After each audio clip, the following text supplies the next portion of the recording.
Existe un hombre en Río de Janeiro que lidera un imperio del crimen. No es conocido solo como un traficante común, es alguien que ha conseguido hacer algo extraordinario y al mismo tiempo perturbador. Ha mezclado negocios ilegales con religión, ha combinado violencia con fe, ha creado un sistema donde el tráfico de drogas, la venta de armas pesadas y la persecución religiosa caminan lado a lado.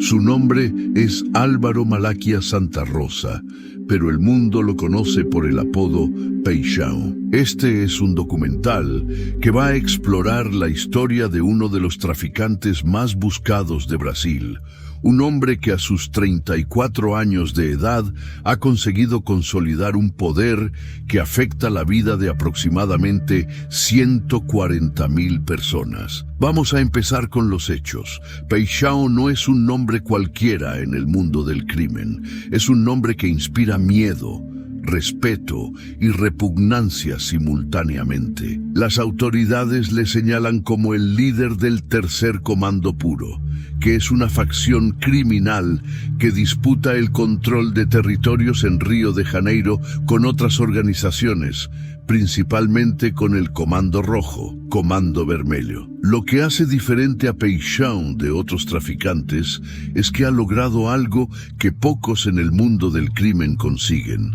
Ha conseguido consolidar un poder que no solo se basa en violencia y venta de drogas. Su poder está anclado en un sistema que combina negocio ilegal, autoridad religiosa y control poblacional a través de la imposición de una religión específica. Cuando hablamos de un imperio narco-religioso, estamos hablando de algo muy específico. Estamos hablando de un sistema donde una persona que obtiene sus ingresos del tráfico de drogas usa la religión como herramienta de control social y político. Esta es una práctica que, aunque tiene paralelismos históricos en otras partes del mundo, es relativamente rara en Brasil. El complejo de Israel,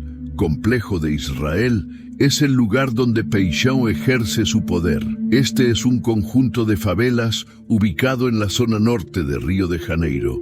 El complejo de Israel no es una favela simple, es un aglomerado de varios barrios y comunidades que viven en condiciones de pobreza extrema. Las comunidades que forman parte del complejo de Israel incluyen Vigário Geral, Parada de Lucas, Cidade Alta, Cinco Bocas y Pica-Pau. Todas estas comunidades están situadas cerca unas de otras y forman un territorio contiguo. Juntas, estas comunidades albergan aproximadamente 140.000 personas.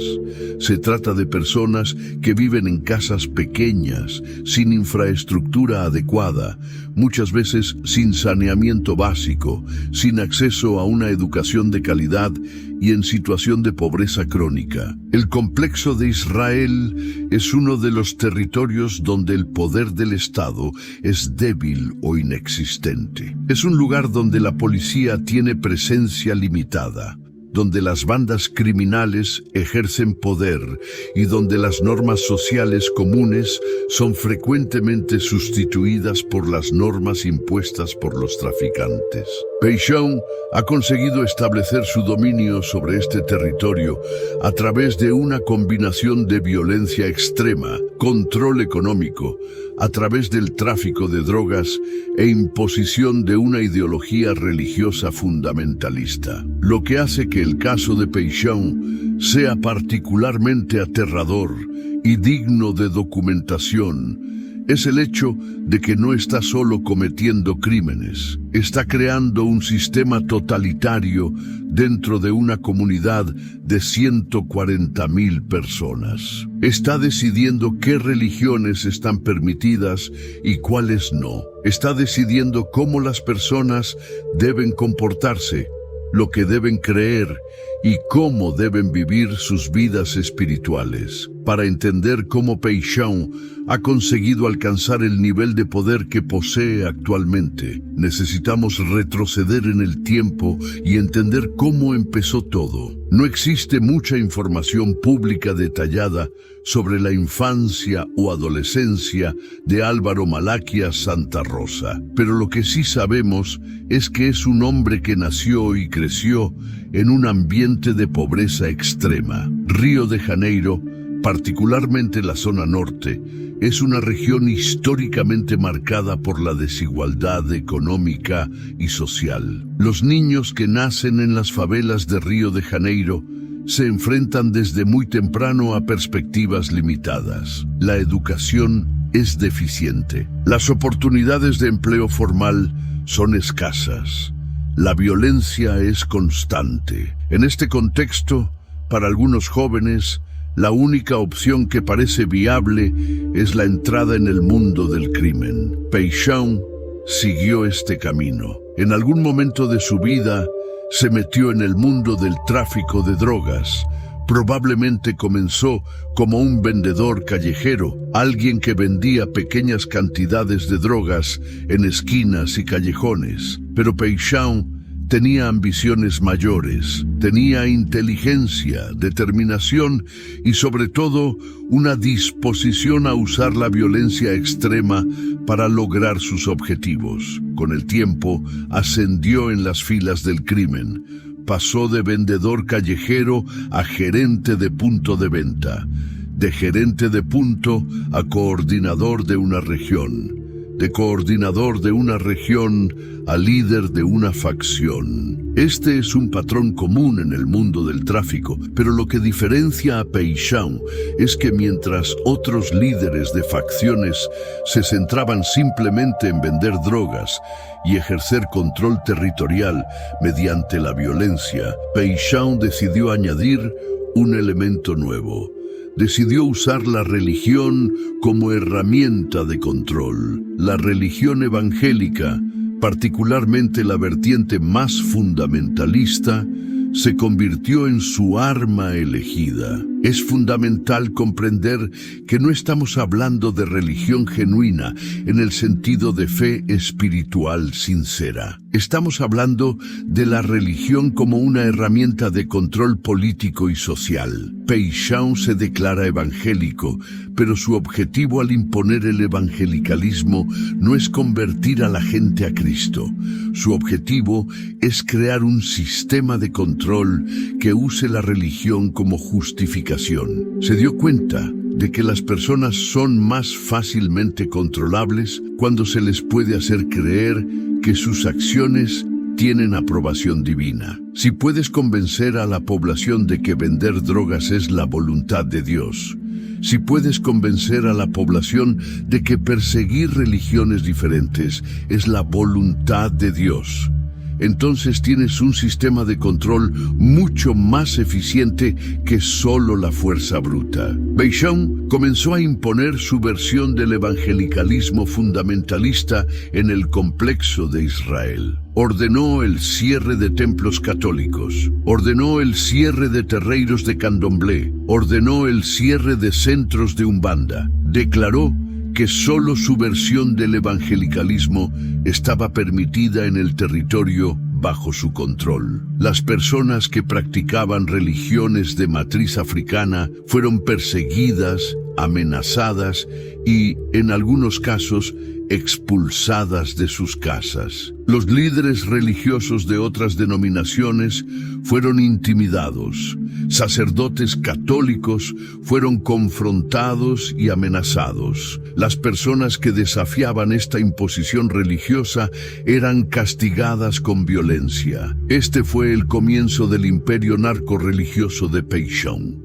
Antes de seguir comprendiendo el poder de Paixão, es esencial que entendamos qué es el complejo de Israel y cómo es la vida de las personas que viven allí. Río de Janeiro es una ciudad que alberga cerca de 7 millones de personas en su región metropolitana. Río tiene montañas, playas, zonas de clase alta en barrios como Copacabana, Ipanema y Leblon. Pero Río también tiene favelas, muchas favelas, grandes aglomeraciones de construcciones informales donde reside la población más pobre. El complejo de Israel es una de estas aglomeraciones, aunque mucho más grande y compleja que una favela típica. Comprende 5 comunidades principales: Vigario Geral, Parada de Lucas, Cidade Alta, 5 Bocas y Pica-Pau. Todas estas comunidades se encuentran en la zona norte de Río de Janeiro,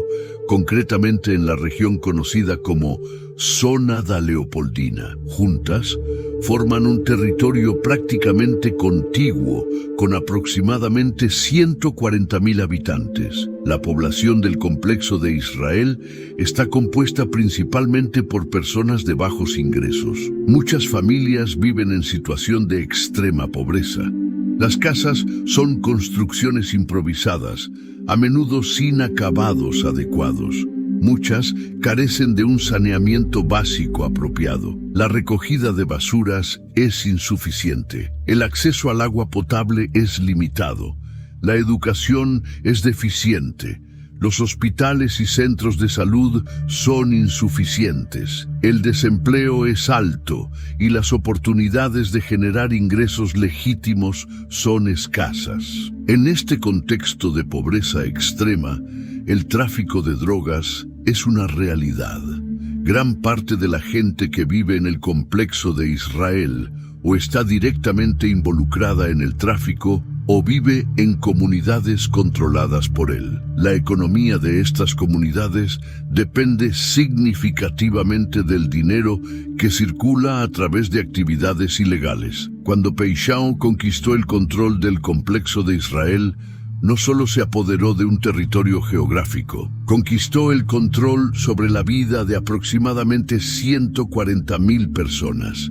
Se convirtió en el árbitro de quién podía vender drogas, dónde y en qué cantidad. Se convirtió en el árbitro de qué negocios podían funcionar. Se convirtió en el árbitro de qué religiones estaban permitidas. Se transformó, efectivamente, en el gobernador de un estado que no existe en el mapa oficial de Brasil, pero que sí existe en la realidad de las vidas de las personas que residen allí. La vida bajo el control de Peixão en el complejo de Israel es una vida de vigilancia constante, es una vida donde tus acciones son monitoreadas, es una vida donde debes cumplir las reglas impuestas o enfrentar las consecuencias. La gente en el complejo de Israel sabe que Peixão tiene hombres armados a su mando, saben que es violento, saben que es capaz de matar.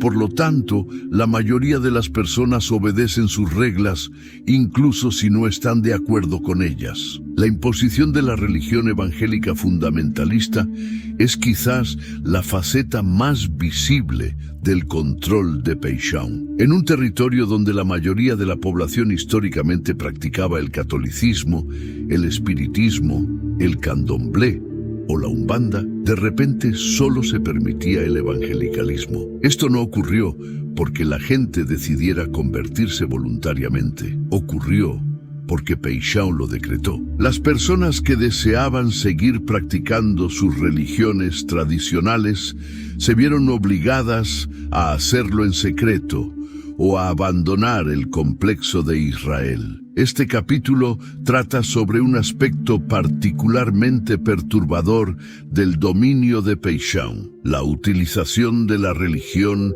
como herramienta de control político y social. Es un concepto que necesita ser entendido en contexto. La religión por sí misma no es mala. La fe religiosa, cuando se practica de forma sincera y voluntaria, puede ser una fuente de consuelo, significado y comunidad para las personas.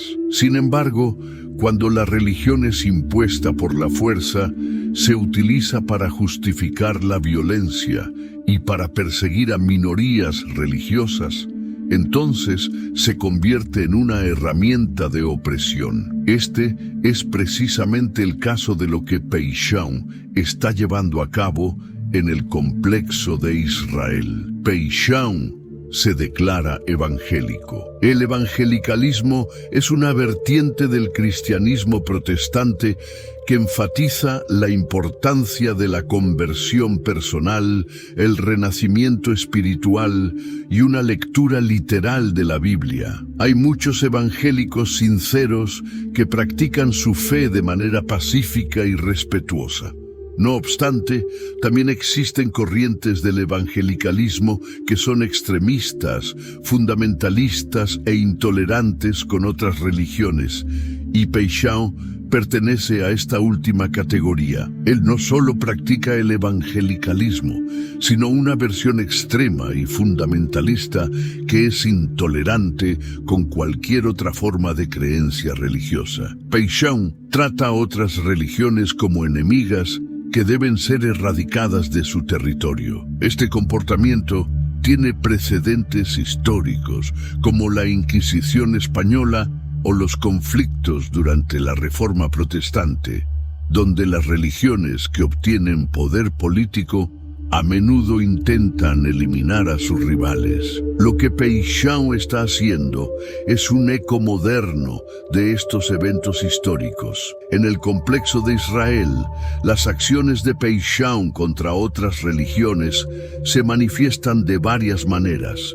En primer lugar, impuso órdenes explícitas para el cierre de templos católicos. La Iglesia Católica tiene una presencia de siglos en Brasil y muchas comunidades cuentan con iglesias que sirven como centros espirituales y sociales. En el complejo de Israel, al menos 3 iglesias católicas recibieron la orden de cerrar por su iniciativa, con hombres armados apareciendo para detener toda actividad, confrontando y amenazando a los sacerdotes. La presencia de vigilantes que se aseguran de que las iglesias permanezcan cerradas es visible. En segundo lugar, Peixão persiguió sistemáticamente a los practicantes de religiones de matriz africana. El candomblé y la umbanda, religiones con raíces en las tradiciones traídas por personas esclavizadas de África, han sido históricamente blanco de discriminación. Bajo el régimen de Peixão, esta discriminación se volvió violenta y sistemática. Se cerraron terreiros de candomblé y centros de umbanda. Los líderes espirituales, conocidos como pais y mães de santo, fueron amenazados, perseguidos y en algunos casos expulsados de sus hogares. Las personas que deseaban participar en estos rituales eran impedidas por la fuerza e incluso se expulsó a algunos de la comunidad si no renunciaban a su fe. Por último, Peixão utilizó la religión como justificación para ejercer control moral absoluto sobre la población. No solo permitía ciertas prácticas religiosas, esperaba que la gente adoptara un patrón de comportamiento basado en su interpretación fundamentalista, incluyendo restricciones en la vestimenta, el comportamiento sexual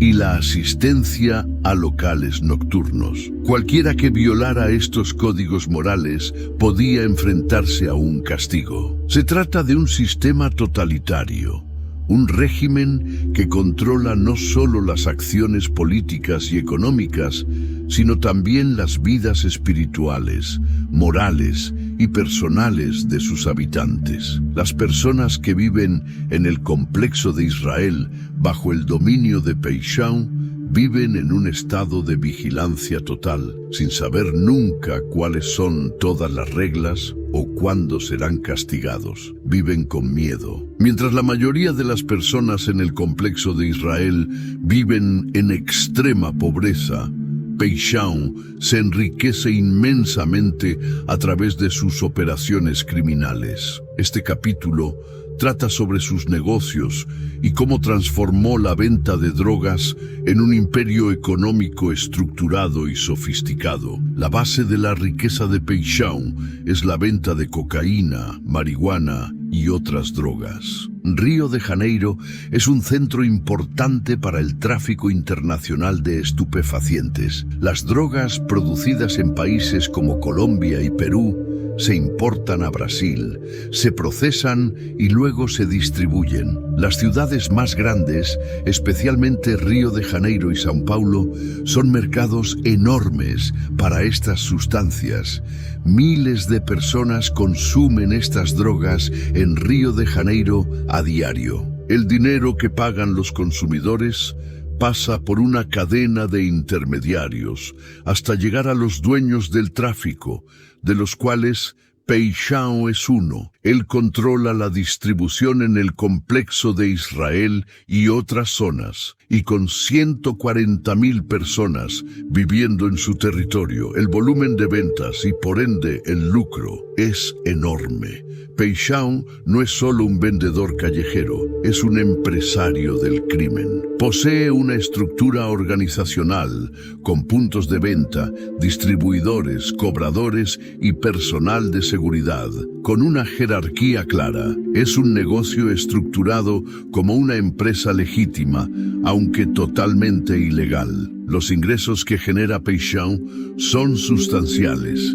Las estimaciones sugieren que los jefes del tráfico como él pueden ganar millones de reales al mes.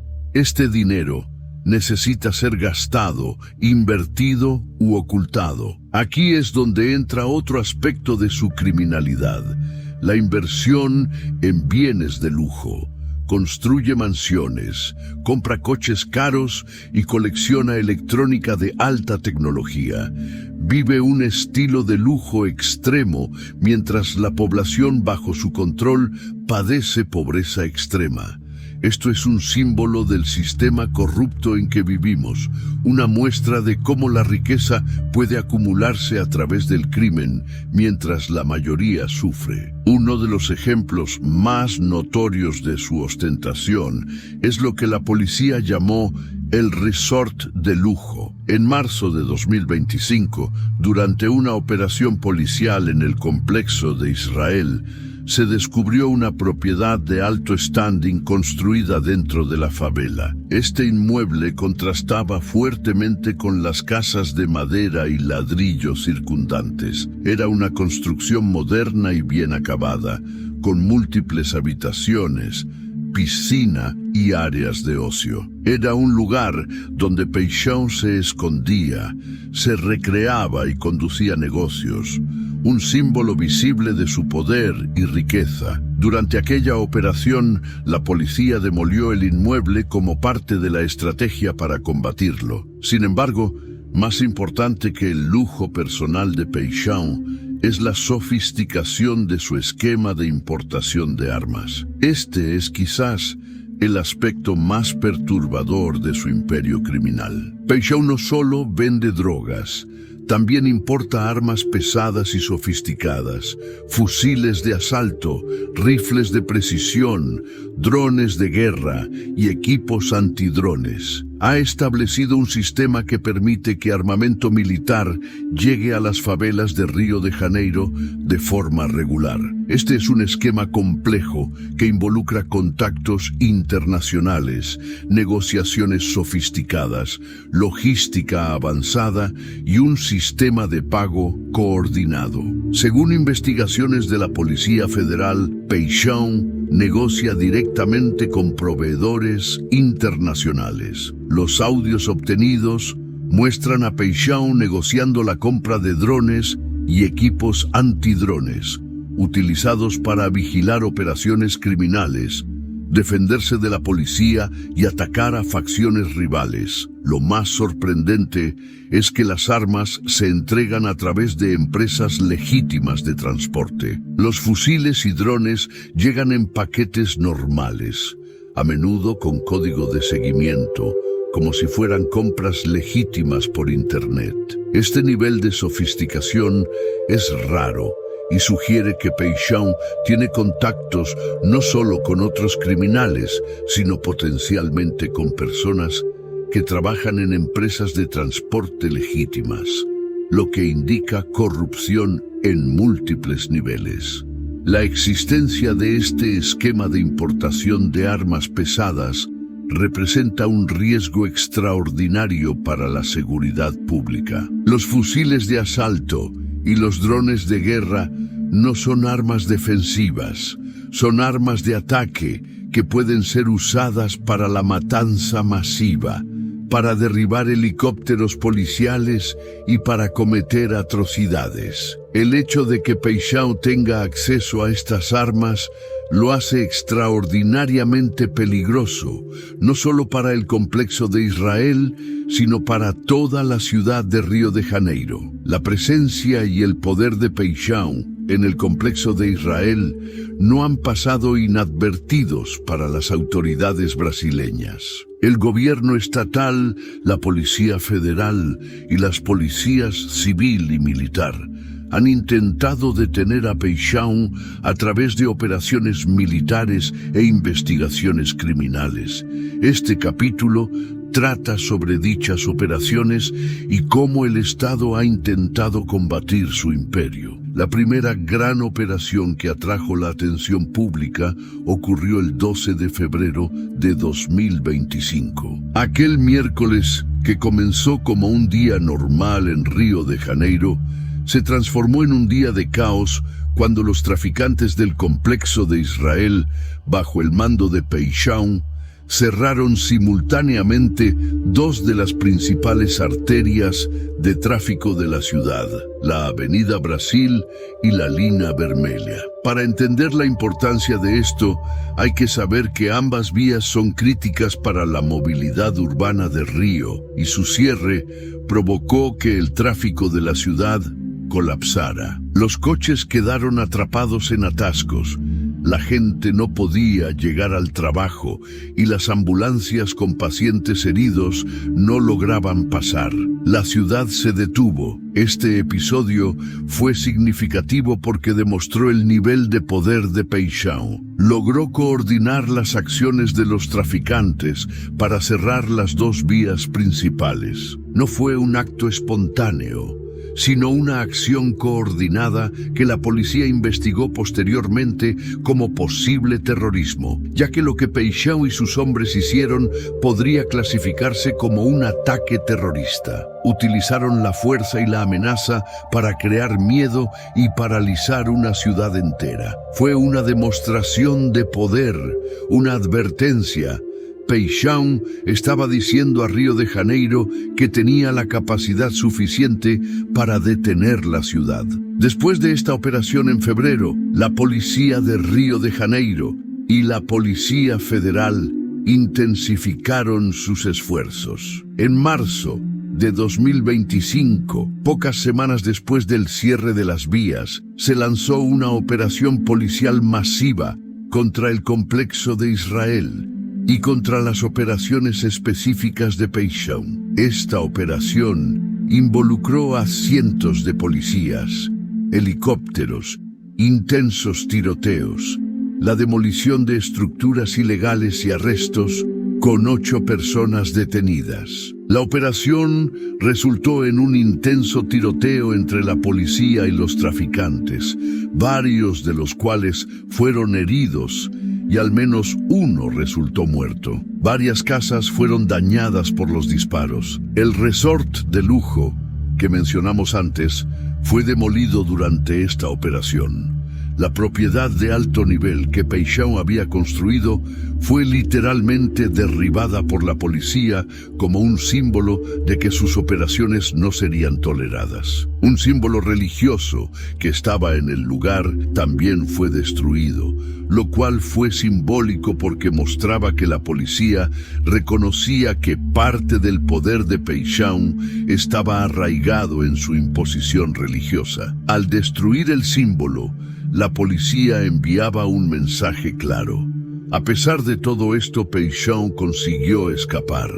No fue capturado porque sabía que la operación se acercaba y logró desaparecer antes de la llegada de la policía. Esto no es sorprendente, ya que Peixão tiene informantes dentro de las fuerzas de seguridad, aviso previo de las operaciones y recursos para desaparecer cuando es necesario. Las operaciones policiales contra Peixão han tenido un éxito limitado. Logran arrestar a algunos de sus subordinados, incautar drogas y armas y destruir algunas de sus instalaciones. Pero Peishon continúa operando, sigue controlando el complejo de Israel, enriqueciéndose con el tráfico de drogas e imponiendo su régimen narcorreligioso sobre 140.000 personas. La razón de este éxito limitado radica en que su poder no se basa solo en la fuerza, sino en el control,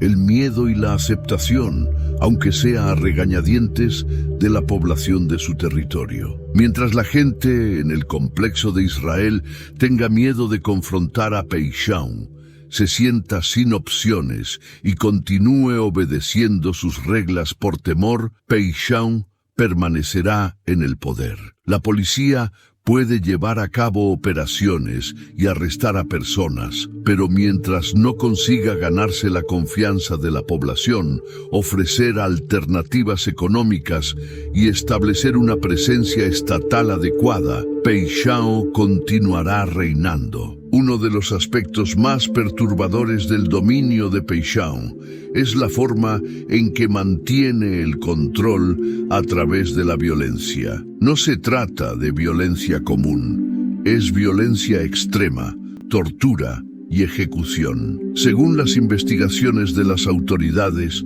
Peishon es descrito como un criminal extremadamente violento, con un historial documentado de torturar a sus enemigos y a quienes le desobedecen. Esta es una faceta de su imperio que no puede ser ignorada ni minimizada. Las personas que desafían su autoridad son castigadas con una violencia brutal. Aquellos que intentan vender drogas en su territorio sin su autorización son golpeados. Las personas que quieren practicar una religión diferente a la elegida por él son intimidadas, atacadas y en ocasiones incluso asesinadas. Los líderes religiosos que no obedecen sus órdenes son confrontados y amenazados. Los sacerdotes que ofician en iglesias católicas son blanco de ataques, y los pais y maes de santo que dirigen centros de candomblé y umbanda son perseguidos. Esta violencia no es accidental ni espontánea, sino sistemática y planificada. Se utiliza como una herramienta de control. Peishon quiere que la gente sepa que la desobediencia tiene un precio muy alto, que confrontarlo resultará en sufrimiento y que la resistencia es inútil. Este es un sistema basado en el terror. El sistema funciona porque es efectivo. Las personas que viven en el complejo de Israel ven cómo les ocurren cosas terribles a quienes desobedecen. Ven los resultados de la violencia, ven a personas heridas, ven personas desaparecidas y ven señales visibles de lo que sucede cuando alguien intenta confrontar a Peishon. Por lo tanto, obedecen, siguen las reglas, aceptan la imposición religiosa. No hacen preguntas ni protestan, simplemente intentan sobrevivir. Este es un ciclo de violencia y miedo que se alimenta a sí mismo.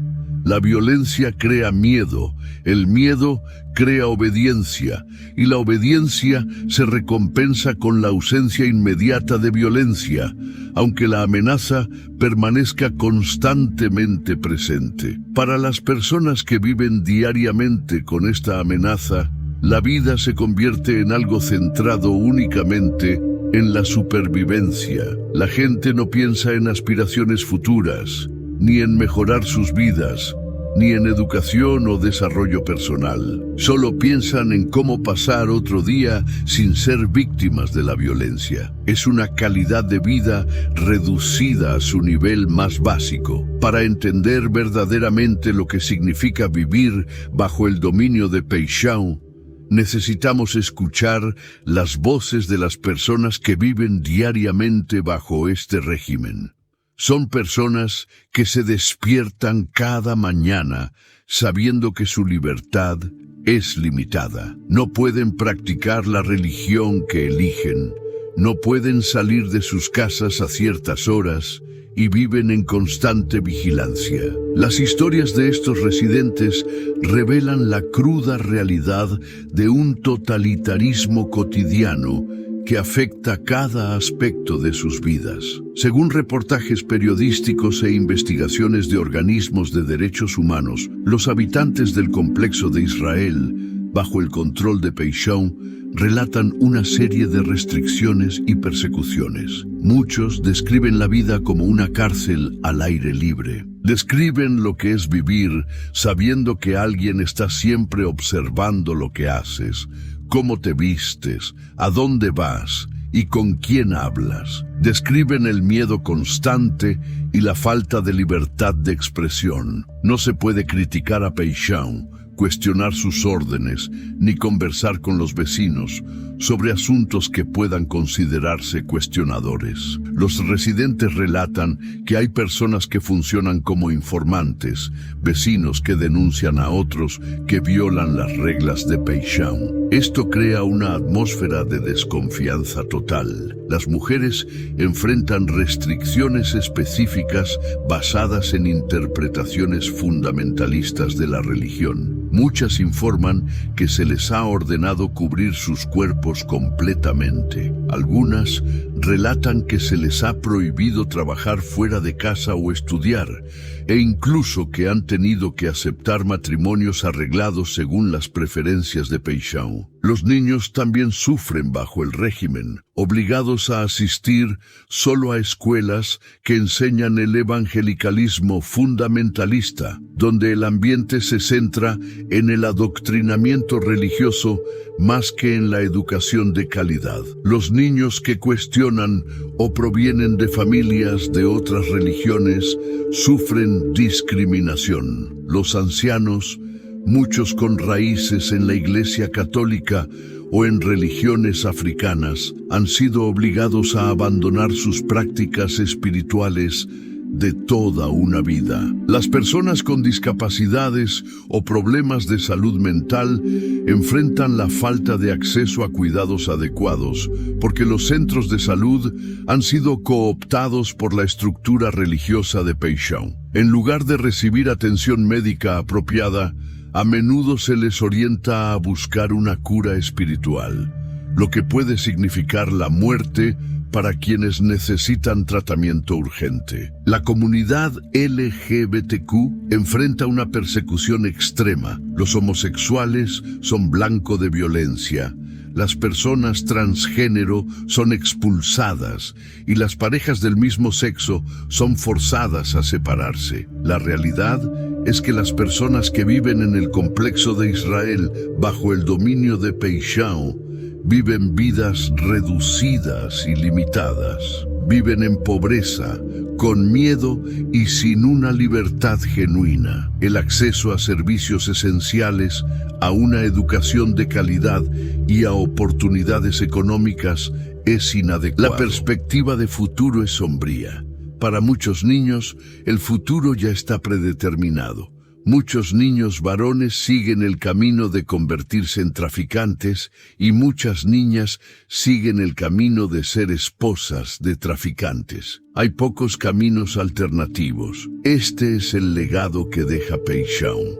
No es solo un legado de criminalidad, es un legado de deshumanización, de vidas desperdiciadas y de potencial nunca realizado. Mientras Peishon publica y regularmente proclama estar cerca de Dios, construye iglesias evangélicas y predica sobre la salvación, su acción es en realidad la opuesta. Él persigue religiones, persigue fieles y persigue a líderes espirituales. Este capítulo profundiza en el aspecto contradictorio y perturbador de su régimen. La persecución religiosa en un contexto moderno podría parecer un fenómeno del pasado, algo propio de la Inquisición o las dictaduras del siglo XX. Sin embargo, la persecución religiosa sigue existiendo en muchos lugares del mundo.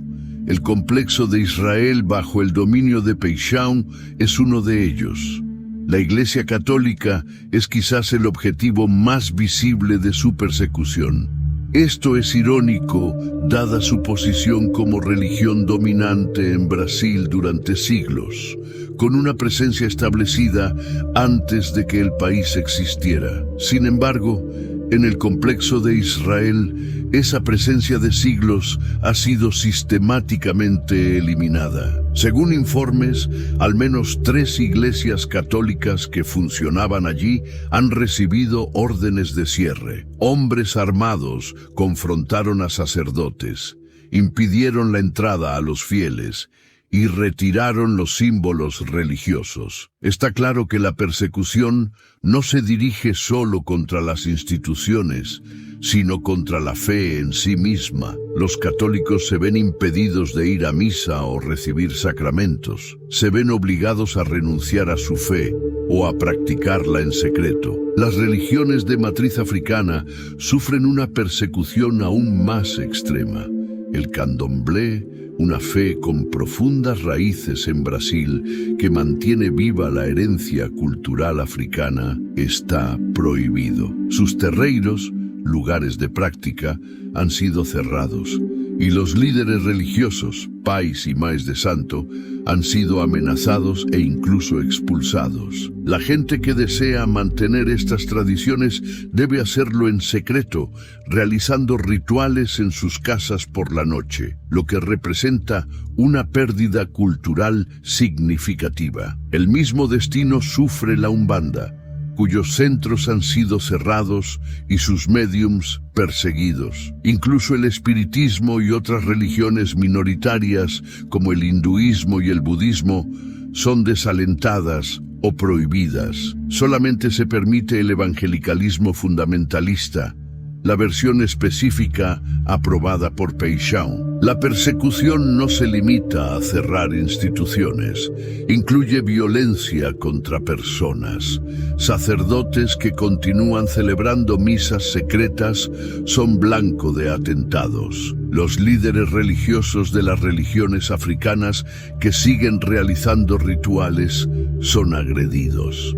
Las personas que usan símbolos de otras religiones, como collares de cuentas o crucifijos, pueden ser confrontadas y obligadas a quitárselos. Todo esto crea un clima de miedo. Las personas de fe profunda se enfrentan a un dilema imposible: o renuncian a sus creencias o practican en secreto, viviendo siempre con el temor a ser descubiertas.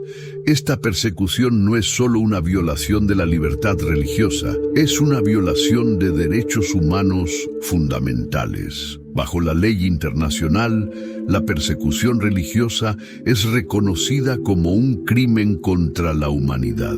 Si Paixão fuera juzgado en un tribunal internacional, podría ser acusado de este crimen. No obstante, él opera dentro de Brasil y hasta ahora las autoridades brasileiras no lo han detenido. Él continúa persiguiendo a las minorías religiosas mientras proclama ser un hombre de fe. Uno de los aspectos más inquietantes de cómo Paixão logra mantener su imperio es la relación que sostiene con ciertas autoridades. Existen evidencias documentadas en investigaciones policiales y periodísticas de que Paixão tiene contactos dentro de las agencias de la ley, organismos gubernamentales, y cuenta con protección de personas en posiciones de poder. Esta corrupción generalizada es fundamental para su capacidad de seguir operando. La corrupción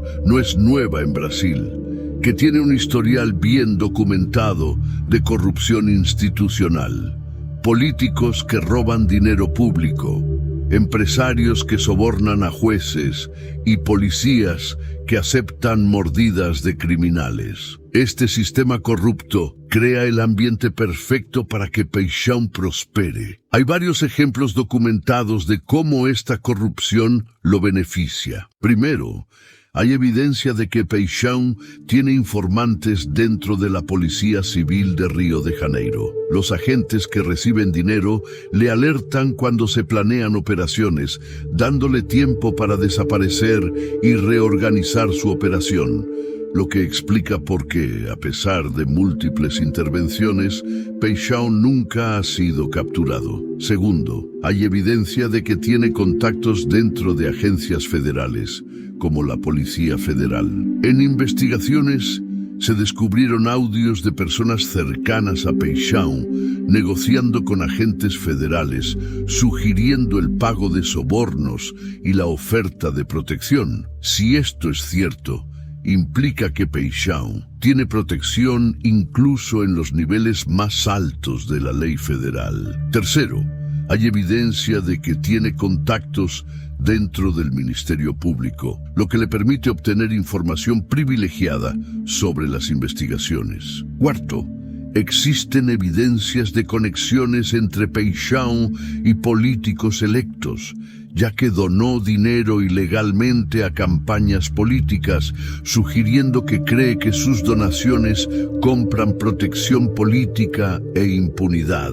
Esta corrupción generalizada crea un problema insuperable para la aplicación de la ley. ¿Cómo se combate un crimen cuando los propios órganos de la ley están comprometidos? ¿Cómo se investiga cuando no se sabe en quién confiar? Este problema afecta no solo el caso de Peixão, sino toda la lucha contra el crimen organizado en Brasil. Organizaciones criminales como el Comando Vermelho y el Terceiro Comando Puro prosperan en parte porque tienen protección dentro del sistema. Consiguen sobornar a policías, jueces, fiscales y políticos, lo que les permite seguir operando, evadir la justicia y mantener sus imperios criminales. La corrupción es fundamental para el funcionamiento del crimen organizado en Brasil. Sin esta protección, Peixão no podría operar de la forma en que lo está haciendo. Su capacidad para importar drones y armamento pesado a través de empresas de transporte legítimas y para tener aviso previo de operaciones policiales sugiere ayuda en múltiples niveles del gobierno. Esto es profundamente perturbador. Significa que Peixão no es solo un criminal aislado, está integrado en el sistema. Hay personas dentro del gobierno y de las fuerzas del orden que lo ayudan y lo protegen. Este es un nivel de corrupción sistémica que socava los fundamentos de un Estado de Derecho. El imperio de Peixão no es un problema aislado que afecte únicamente al complexo de Israel, sino que tiene graves consecuencias para toda la ciudad de Río de Janeiro. Río de Janeiro es una de las mayores ciudades de Brasil, con una población de aproximadamente 6 millones de personas. Es un centro económico y turístico de gran importancia que debería ser un modelo de progreso y desarrollo. Sin embargo, Río de Janeiro está siendo desgarrada por la violencia del crimen organizado. Peixão y otros jefes del narcotráfico rivales están enfrascados en un conflicto constante por el control territorial. Este conflicto se traduce en frecuentes tiroteos, muertes, desapariciones, el cierre de vías y el pánico público. Cuando las principales avenidas de la ciudad fueron cerradas en febrero de 2025, no fue solo un inconveniente.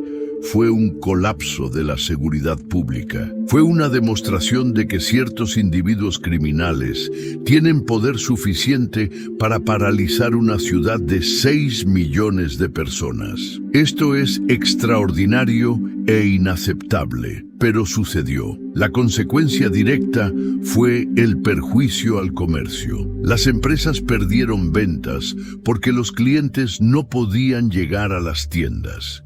El transporte público se desorganizó, las escuelas cerraron y los hospitales funcionaron con dificultad, interrumpiendo la vida normal. El coste económico fue enorme y el coste en vidas humanas también fue grande. Personas murieron. Personas fueron heridas y otras fueron traumatizadas. La presencia de Peixão y del crimen organizado contribuye a un rápido deterioro de la calidad de vida en toda la ciudad. La gente vive con miedo, Evitan salir por la noche y evitan ciertas áreas, con el temor constante de ser víctimas de violencia aleatoria o de tiroteos entre pandillas. La educación y la salud pública se ven perjudicadas porque la gente teme buscar servicios. El turismo se resiente porque los turistas tienen miedo de visitar una ciudad conocida por su violencia. El desarrollo económico se obstaculiza, ya que las empresas se muestran reacias a invertir en una ciudad que no es segura. Las personas que pueden permitírselo se marchan, dejando Río de Janeiro y llevándose consigo su capital, su experiencia y su potencial económico a otros lugares. Río de Janeiro se está quedando atrás, mientras otras ciudades brasileñas prosperan. Esto es una tragedia. Río de Janeiro es una de las ciudades más hermosas del mundo. Merecería ser un lugar de progreso y felicidad, pero está siendo deteriorada por la criminalidad. Paixão no opera en el vacío. Él es parte de una red global de crimen organizado. Sus operaciones están conectadas a redes criminales internacionales. Importa cocaína de países como Colombia y Perú, importa armamento de proveedores internacionales y exporta dinero a paraísos fiscales. Tiene conexiones con otras organizaciones criminales en distintos países. Según investigaciones internacionales, el Terceiro Comando Puro, la facción de Paixão, tiene lazos con facciones en São Paulo, como el Primeiro Comando da Capital y Minas Gerais, además de conexiones internacionales con redes de tráfico en América Latina, Portugal y otros países. La cocaína que Paixão vende en Río de Janeiro se produce en plantaciones secretas de Colombia y Perú, se procesa en laboratorios clandestinos y se transporta a través de rutas de contrabando que atraviesan varios países. Eventualmente, llega a Río de Janeiro a través de puertos, aeropuertos y rutas terrestres. Este proceso involucra a múltiples personas, corrupción de autoridades y violencia en múltiples países, generando sufrimiento a lo largo de toda la cadena. Las armas que importa provienen de proveedores internacionales. Según audios obtenidos por la policía, Paixão negocia directamente con estos proveedores. Los pagos se transfieren a través de cuentas bancarias, a menudo mediante países con secreto bancario, y las armas son entregadas a través del sistema de logística internacional. Este es un negocio verdaderamente global. El dinero que Paixão gana a menudo es ocultado. No puede ser mantenido en Brasil porque sería detectado. Por lo tanto, se transfiere a paraísos fiscales, territorios que ofrecen secreto bancario e impuestos bajos, permitiendo a individuos y organizaciones ocultar su riqueza. Las investigaciones han revelado que Paixão tiene cuentas, propiedades e inversiones en paraísos fiscales.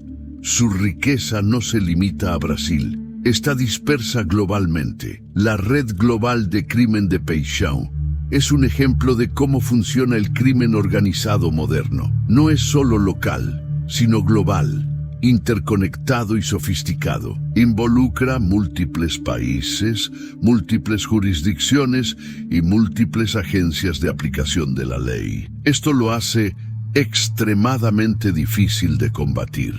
Un solo país no puede derrotar a Paixão. Se requeriría cooperación internacional, incluyendo el intercambio de inteligencia y la coordinación de operaciones entre agencias de diferentes países. Esto es raro y difícil de conseguir. Por lo tanto, Paixão continúa operando, aprovechando las lagunas entre jurisdicciones y la dificultad de la cooperación internacional. No todo en el complejo de Israel es sumisión. Hay gente que resiste, gente que cuestiona y gente que tiene el coraje de confrontar el régimen de Paixão a pesar de los riesgos. Esta resistencia es pequeña, a menudo silenciosa y muy peligrosa, pero existe. Hay organizaciones no gubernamentales que trabajan en el complejo de Israel intentando ofrecer alternativas a la población. Estas organizaciones laboran en educación, ofreciendo programas alternativos para niños, en salud, con clínicas para personas que no pueden acceder a la atención formal, y en generación de ingresos, ofreciendo capacitación profesional para quienes desean salir del narcotráfico. Estos programas no son fáciles. Operan bajo una amenaza constante y sus empleados corren riesgos, pero continúan porque creen que es posible marcar la diferencia. Existen líderes religiosos de otras denominaciones que siguen trabajando a pesar de la persecución. Sacerdotes católicos realizan trabajo de base ayudando a los pobres a pesar de no poder tener iglesias abiertas, y los pais y maes de santo mantienen sus tradiciones incluso en secreto. Estas personas son héroes silenciosos que ponen sus principios por encima de su seguridad. También hay miembros de la comunidad que documentan los abusos de derechos humanos, recopilando testimonios y trabajando con periodistas e investigadores para exponer lo que está sucediendo. Este trabajo es peligroso. Las personas que testifican contra Peishaun pueden desaparecer, y quienes documentan los abusos pueden sufrir violencia, pero continúan porque creen que la verdad debe ser conocida. El gobierno estatal de Río de Janeiro ha reconocido el problema, ha aumentado la inversión en operaciones de seguridad y ha intentado implementar programas de desarrollo social en las favelas. Estos esfuerzos han tenido un éxito limitado, pero representan el reconocimiento de que el problema existe y debe ser enfrentado. Para que ocurra un cambio real, se requeriría un esfuerzo coordinado en múltiples frentes.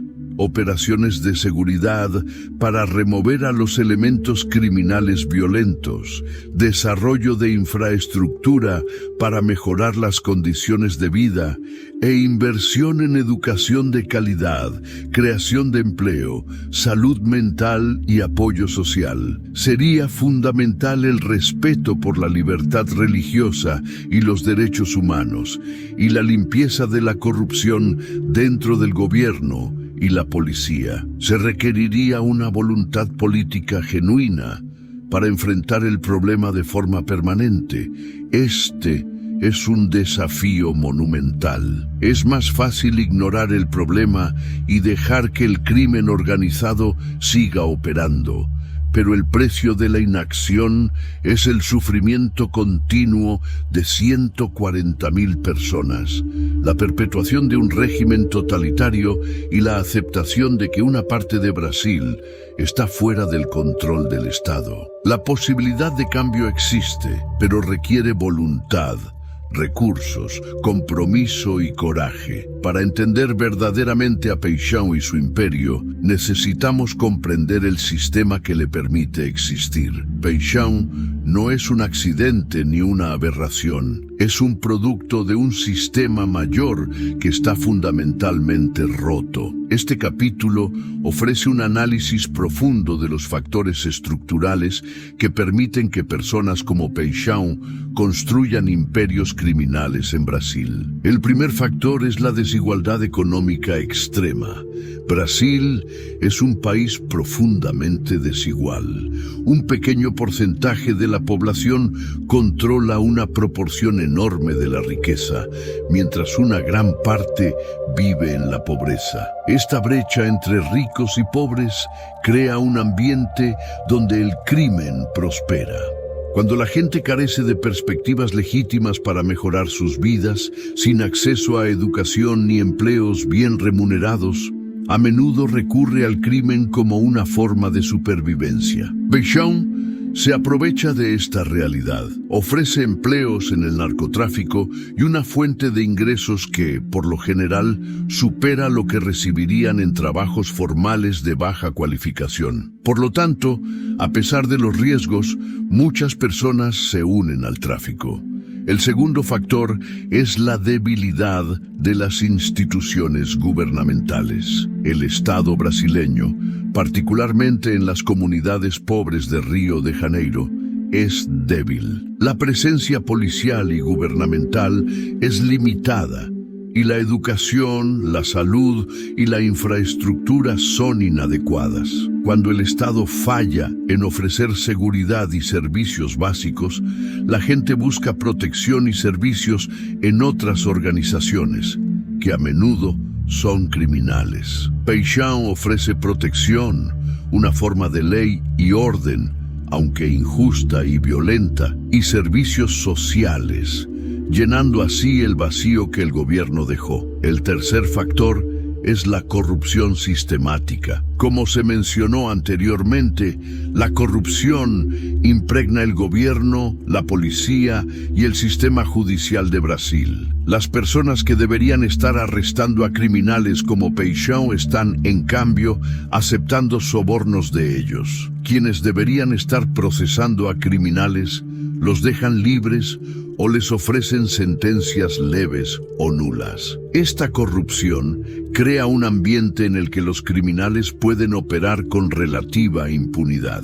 El cuarto factor es la falta de transparencia y rendición de cuentas. Cuando las autoridades no son responsables de sus acciones y no hay transparencia en la toma de decisiones, se abre espacio para la corrupción. Las organizaciones de derechos humanos que solicitan información son ignoradas. Los periodistas que investigan el crimen organizado son intimidados.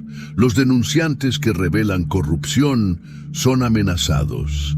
Esta falta de responsabilidad permite que la corrupción crezca sin control. El quinto factor es la ideología fundamentalista. Paixão ha explotado una tendencia global y local del crecimiento del evangelicalismo fundamentalista, utilizando la religión como herramienta de control. Esto fue posible porque existen líderes religiosos dispuestos a colaborar con criminales.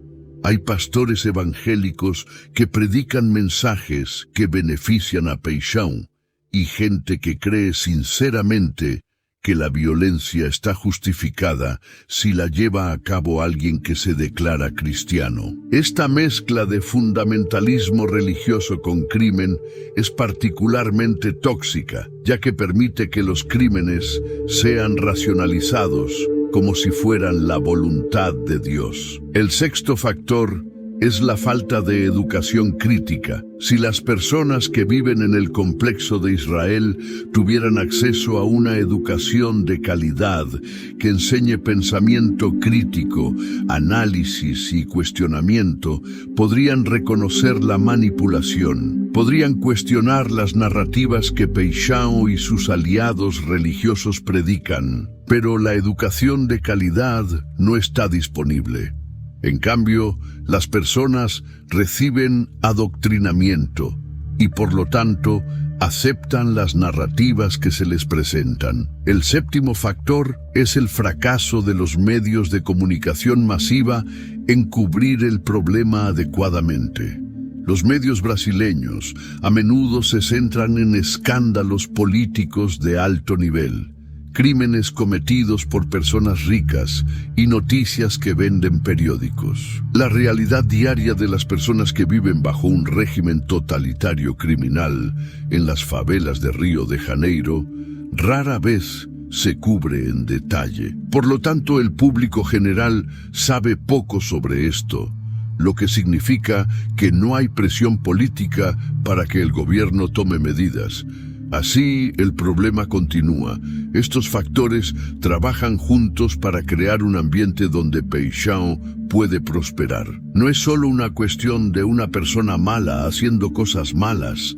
Es una cuestión de un sistema que permite e incluso fomenta el comportamiento de Peixão. Cambiar esto requiere una transformación fundamental del sistema, reducir la desigualdad, fortalecer las instituciones, eliminar la corrupción, mejorar la educación y exigir responsabilidad y transparencia. Requiere un cambio cultural profundo.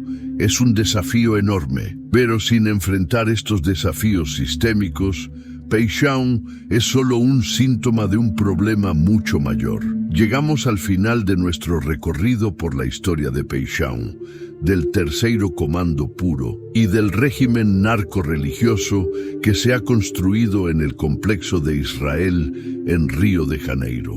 Durante estos minutos que usted ha pasado escuchando este documental, ha aprendido sobre un hombre que construyó un imperio basado en el narcotráfico, el tráfico de armas, la violencia extrema y la manipulación religiosa. Ha aprendido cómo se impuso un régimen totalitario sobre 140.000 personas. Ha aprendido sobre persecución religiosa, corrupción institucional y un sistema que permite que el crimen prospere. La historia de Peixão no es única ni aislada. Es una expresión de problemas mucho mayores que afectan no solo a Río de Janeiro, sino a ciudades en todo Brasil y en todo el mundo. Existen otros jefes de facciones criminales operando en otras partes de Río de Janeiro. Existen organizaciones criminales en São Paulo, Minas Gerais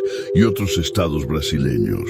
El hecho de que individuos puedan construir imperios criminales, subyugar a poblaciones enteras y hacerlo con relativa impunidad, sugiere que hay algo fundamentalmente roto en cómo está organizada nuestra sociedad. La realidad es que Peixão es más que un criminal. Es un síntoma de desigualdad económica extrema. Es un síntoma de instituciones gubernamentales débiles. Es un síntoma de corrupción sistemática, de falta de educación y de falta de oportunidades. Es un síntoma de un sistema que no funciona para la mayoría de la gente. Si deseamos que casos como el de Peixão dejen de ocurrir, necesitamos abordar estos problemas sistémicos.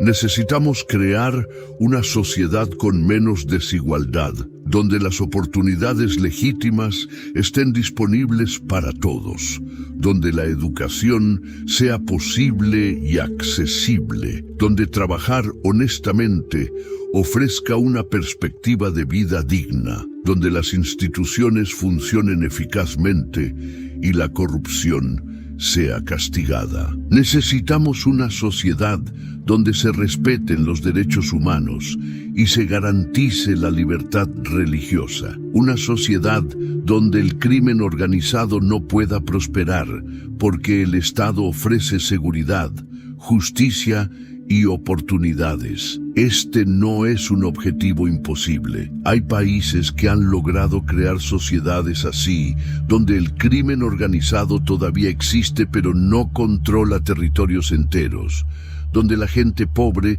tiene perspectivas de mejora y donde las instituciones funcionan. No es fácil, requiere voluntad política, inversión y un cambio cultural. Pero es posible. Brasil merece algo mejor que Peixão. Río de Janeiro merece algo mejor. Las personas que viven en el complejo de Israel merecen algo mejor. Merecen vidas de libertad, seguridad, dignidad y esperanza. No tienen por qué vivir bajo un régimen totalitario, ni aceptar la persecución religiosa o la violencia como una forma de vida normal. Existen caminos para el cambio. Hay personas, organizaciones y líderes políticos que trabajan para ello, pero se necesita más. Se necesita presión pública. Es necesario que la gente se preocupe, que comparta esta información, que converse sobre esto y que demande que sus líderes tomen medidas. Ahora permítame hacerle una pregunta a usted que nos ha acompañado hasta aquí. ¿Sabía usted que esto estaba ocurriendo? ¿Sabía que en una gran ciudad brasileña 140,000 personas viven bajo un régimen totalitario criminal? ¿Sabía que hay gente perseguida por su religión? ¿Sabía que la corrupción permea las instituciones que deberían combatir este crimen? Si no lo sabía, acaba de aprender. Si lo sabía, espero que este documental haya ofrecido información y perspectivas nuevas. La siguiente pregunta es crucial. ¿Qué va a hacer con esta información? ¿La dejará aquí y la olvidará? ¿La compartirá con otras personas? ¿Se involucrará en discusiones al respecto? ¿Considerará apoyar a las organizaciones que están trabajando para ayudar a la gente del complejo de Israel? ¿Considerará votar por políticos que tienen propuestas para combatir el crimen organizado? Todo comienza con el conocimiento. Comienza con la gente sabiendo lo que sucede, preocupándose y compartiendo información. Este documental es un intento de contribuir a ese conocimiento y de crear conciencia sobre un problema real que afecta a personas reales. Las personas que viven en el complejo de Israel no tienen una voz fuerte. Dependen de documentales como este, de periodistas de investigación y de organizaciones de derechos humanos para que sus historias sean escuchadas. Dependen de gente como usted que mira, que aprende, que comparte y que se preocupa.